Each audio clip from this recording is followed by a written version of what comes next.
আপনারা এসেছেন, আমরা আপনাদের প্রতি কৃতজ্ঞতা জানাই। কারণ এই প্রতিবাদ সর্বক্ষেত্রে থেকে করা উচিত বলে আমরা দলের পক্ষ থেকে মনে করি। পুরুলিয়ার বান্দোয়ানের একটি ছেলে, 31 বছর বয়স,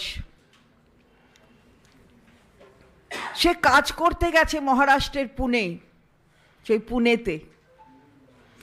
শুধু বাংলা ভাষা বলে বলে কি অপরাধ,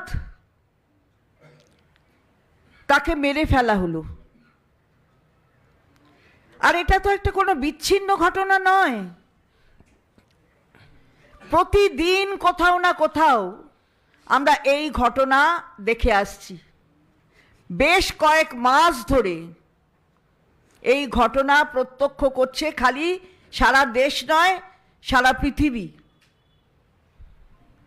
ভারতবর্ষের ঐতিহ্যকে নষ্ট করে বিবিধের মাঝে দেখো মিলন মহান, সেই বার্তাকে কণ্ঠরোধ করে, সেই বার্তার শুধুমাত্র বাংলায় কথা বলে, বাংলা থেকে গেছে কাজ করতে, এর জন্য খুন হতে হচ্ছে।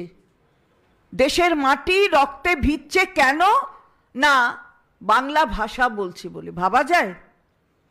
সেইখানে দাঁড়িয়ে আমাদের মাননীয় মুখ্যমন্ত্রী মমতা বন্দ্যোপাধ্যায়, যিনি আমাদের দলের সর্বোচ্চ নেত্রী, তিনি তার উদ্বেগ প্রকাশ করেছেন। তিনি বলছেন যেটা কি হচ্ছে,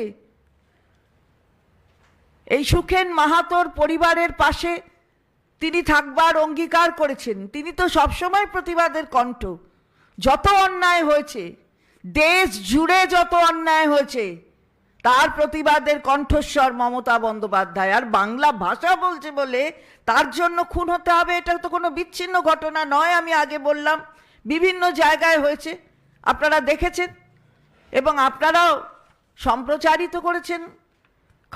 খবরের কাগজের পাতায় আমরা দেখতে পেয়েছি, টেলিভিশনের পর্দায় আমরা দেখতে পেয়েছি। তো এই ঘটনা চলবে কেন আমরা জিজ্ঞাসা করতে চাই। ভারতবর্ষের একটা সংবিধান আছে, সংবিধানের মর্যাদা নেই?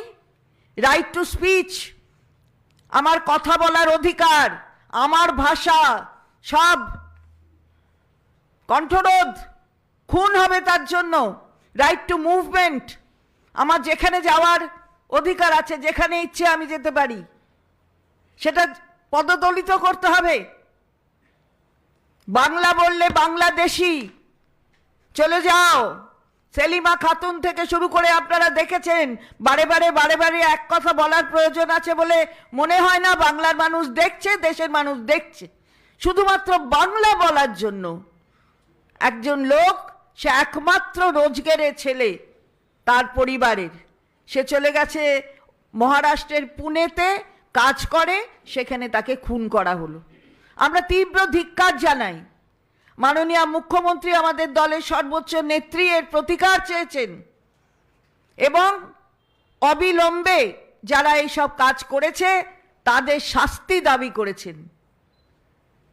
বারবার এই কথা আমাদের মাননীয় সাংসদ, সর্বভারতীয় সাধারণ সম্পাদক অভিষেক বন্দ্যোপাধ্যায়, তিনিও বারবার দৃষ্টি আকর্ষণ করে এই কথাগুলো বলেছেন। আমরা এর তীব্র প্রতিবাদ করি।